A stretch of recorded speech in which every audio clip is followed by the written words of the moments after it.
Halo sahabat wirausaha. Kalau saya perhatikan, kebanyakan orang Indonesia tuh join di lebih dari 10 grup WhatsApp. Bener kan? Menurut teman-teman, saya tergabung di berapa grup WA coba? Yuk kita hitung dan buktikan bareng.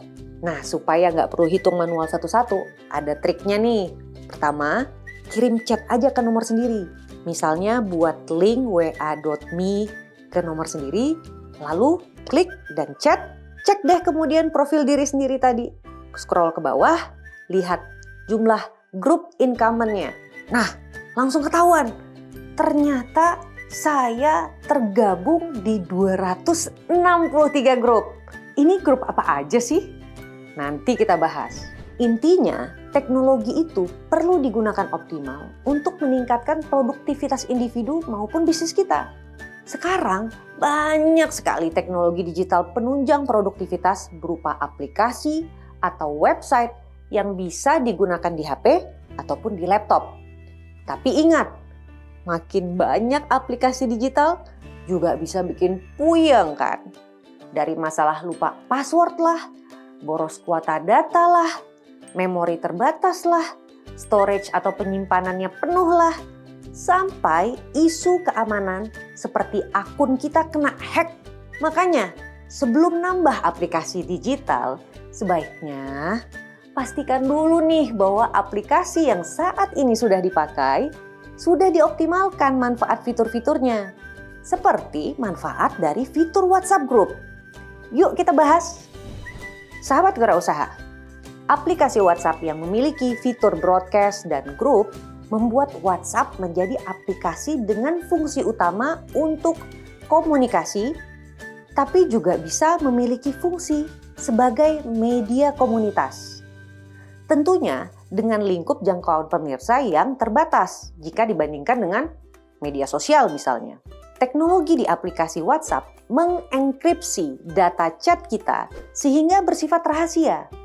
Hanya bisa diakses oleh orang-orang yang terlibat langsung pada interaksi tersebut. Sehingga WhatsApp Group ini menjadi seperti ruangan tertutup yang membuat kita menjadi nyaman untuk membicarakan hal-hal yang sifatnya rada rahasia. Seperti apa? Pertama, capaian target harian tim. Yang kedua, kinerja keuntungan atau profit bulanan sampai udah nyetor pajak berapa. Yang ketiga, laporan kinerja bulanan masing-masing divisi. Yang keempat, koordinasi progres pelaksanaan proyek dengan klien, buyer, distributor, atau mitra produsen. Dari DP-nya, produksi, pengemasan, pengiriman, sampai pelunasan. Dikoordinasiin di WhatsApp Group semua. Yang kelima, edukasi dan forum tanya jawab eksklusif khusus untuk mitra bisnis, reseller, atau konsumen kita. Selain itu, WhatsApp Group juga makin umum nih digunakan sebagai media bertukar informasi bagi orang-orang yang memiliki minat atau misi yang sama. Inilah yang membuat saya tergabung di 260-an grup tadi. Kalau dikategorikan berdasarkan tujuannya, maka seperti ini nih. Pertama, grup untuk koordinasi tim di organisasi saya. Untuk koordinasi tugas, target kinerja. Yang kedua, grup untuk koordinasi program kerja atau proyek. Yang ketiga, grup untuk kolaborasi antar organisasi, asosiasi, dan komunitas lain. Nah, yang keempat, ini grup untuk merawat silaturahmi dengan member komunitas UKM Indonesia.id. Nah, gimana nih cara menggunakan fitur grup untuk dukung produktivitas kita dan tim? Pertama, optimalkan kotak deskripsi di grup info untuk menyimpan semua link atau tautan ke dokumen-dokumen penting untuk memonitor perkembangan kinerja. Ini memudahkan semua anggota tim untuk mengaksesnya kembali. Jadi nggak perlu ngubuk-ngubuk laptop atau HP untuk cari dokumennya atau manjatin chat ke atas buat cari linknya. Ini kan lumayan banget ya, bisa menghemat waktu. Yang kedua, setel grupnya agar semua anggota tim bisa mengirim pesan. Yang ketiga, pin grup ini karena kelancaran koordinasi ini sangat penting di dalam tim. Walaupun banyak pesan baru masuk, grup kita ini akan selalu di atas. Sementara untuk grup silaturahmi komunitas, yang pertama, tautkan peraturan grup agar hal-hal yang dibagikan pada grup tersebut hanya informasi atau isu diskusi yang sesuai dengan pengembangan bisnis. Yang kedua, buat setelan grup agar semua bisa kirim pesan. Yang ketiga, pada jadwal tertentu, misalnya ada pengumuman penting nih, atau akan diadakan sesi kuliah WhatsApp atau sosialisasi melalui WhatsApp. Ubah deh setelan grupnya agar hanya admin saja yang bisa kirim chat. Jadi, dalam mengelola grup tadi, kami juga punya semacam program acara yang terjadi secara chat. Acaranya bisa berupa, pertama, sosialisasi WhatsApp. Ini dilakukan dengan mengundang anggota tamu ke grup komunitas kami untuk menyampaikan informasi program yang cocok dengan member. Jadi, member bisa tanya langsung nih sama yang punya program.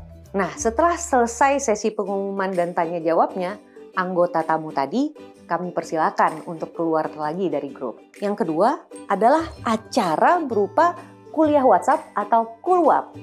Ini semacam sesi pelatihan dan tanya jawab terstruktur pada jadwal tertentu.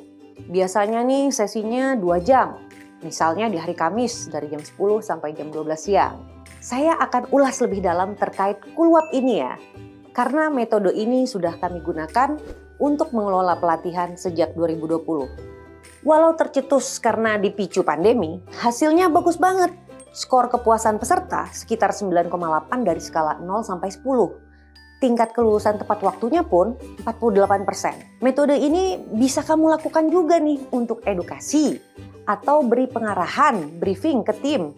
Dan bisa juga untuk merawat hubungan dengan reseller kamu misalnya, atau bahkan dengan konsumen. Ada beberapa keunggulan format Kulwap dibandingkan format edukasi online lainnya, misalnya via live streaming atau aplikasi webinar.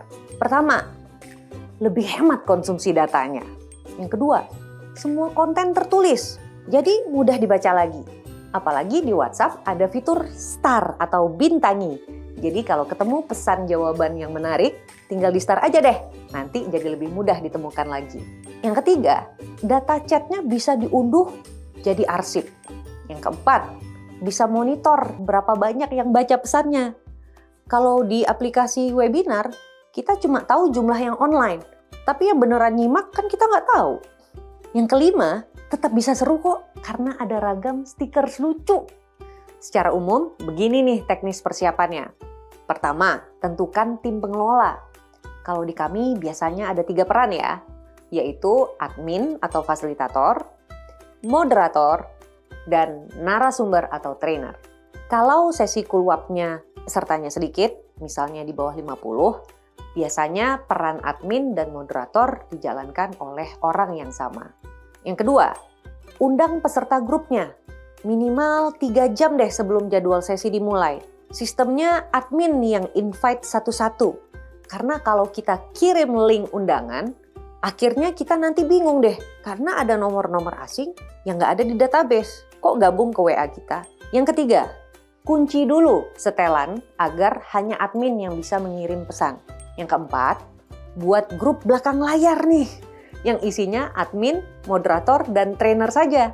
Yang kelima, trainer dan moderator standby dengan WhatsApp web atau WhatsApp desktop. Karena capek sekali kelola Kulwap kalau banyak ketik pakai HP. Yang keenam, mulailah dengan admin kirim pesan sapaan seperti ini.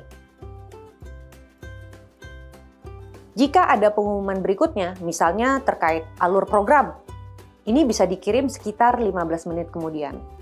Ajak juga peserta untuk bintangi atau star pesan-pesan penting. Contohnya seperti ini.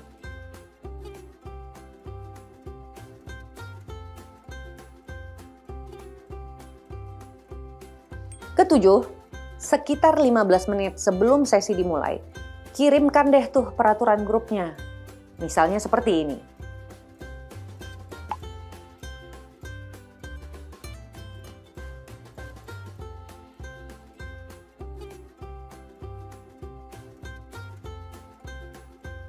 Yang kedelapan, sesuai jadwal, moderator memulai sesi deh dengan seru dan memberikan konteks.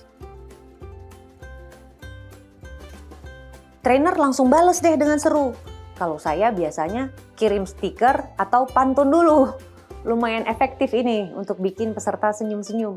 Kan enak kalau saat belajar hati riang, ya kan? Untuk berikutnya, TikTok moderator, trainer, dan admin bisa diatur sendiri. Yang penting rapi dan tetap seru. Kalau kami biasanya begini. Pertama, narasumber mengirimkan pesan chat sesuai skrip yang sudah disiapkan per segmen topik. Agar peserta nggak capek bacanya, kami kirim materinya dicicil per paragraf dan diberi jeda sekitar 3-5 detik. Materi diakhiri dengan pesan, "Demikian dulu, moderator." Itu sebagai penanda, moderator akan menyambut dan mempersilakan peserta kirim pertanyaan dengan waktu tunggu sekitar 2-3 menit. Seperti ini contohnya. Lalu, di grup belakang layar, admin mengirim pertanyaan yang masuk agar narasumber bisa pilih pertanyaan yang dibahas. Per segmen biasanya 2 pertanyaan saja. Lalu, moderator kirim pertanyaan terpilih ke grup keluarnya deh. Berikutnya, trainer menyiapkan jawaban on the spot. Disinilah letak serunya, karena harus menulis secara terstruktur dalam waktu cepat. Biasanya kalau saya ngetik dulu jawabannya di Google Docs script tadi, baru disalin ke grup. Selanjutnya, moderator memulai segmen topik berikutnya. Tinggal ulang deh siklus yang tadi. Dan setelah semua topik terbahas, moderator menutup sesi deh. Jika terkait program, biasanya setelah tutup sesi, admin atau fasilitator tuh masuk lagi untuk mengirimkan pesan pengumuman berikutnya. Misalnya terkait tugas, terkait sesi pendampingan teknis di grup kecil bersama fasilitator, dan lain-lain. Untuk grup kecil pendampingan ini, kami buat dengan rasio 1 fasilitator dengan 25 peserta saja, agar lebih fokus. Ragam masalah teknis bisa terselesaikan di grup ini. Nah, sahabat wirausaha, dengan optimasi fungsi WhatsApp Group ini, program pelatihan Scale Up bersama WhatsApp jadi bisa menjangkau sekitar 4.000 peserta dari 34 provinsi yang disentuh dengan akses ke 16 video pelatihan, 3 sesi kulwap 2,5 jam, dan 3 hari pendampingan teknis untuk konsultasi tugas praktek via grup kecil pendampingan tadi. Dengan anggaran yang sama, mungkin kami hanya bisa menjangkau sekitar 1.500 peserta nih kalau programnya diselenggarakan offline. Jadi jelas optimasi fungsi WhatsApp Group ini efektif meningkatkan produktivitas tim kami. Nah sekarang semoga kamu punya inspirasi untuk buat format kulwap kamu sendiri. Baik untuk edukasi mitra reseller, pemasok, konsumen, atau bahkan pelaku usaha lain yang ingin kamu bina juga. Silakan unduh contoh-contoh format skrip dan pesannya di deskripsi video ini. Ayo praktekkan dan rasakan dampaknya pada peningkatan produktivitas bisnis kamu. Mari kita naik kelas bersama WhatsApp. Semangat! Untuk mengembangkan bisnis melalui optimasi fitur WhatsApp Group, lakukan 3 langkah ini. Review grup-grup yang kamu ikuti, kategorikan berdasarkan tujuannya. Karena memori HP terbatas, hapus dan tinggalkan grup yang dinilai kurang bermanfaat. Buat grup untuk koordinasi tim, dan untuk memfasilitasi edukasi atau konsultasi mitra dan konsumen kamu.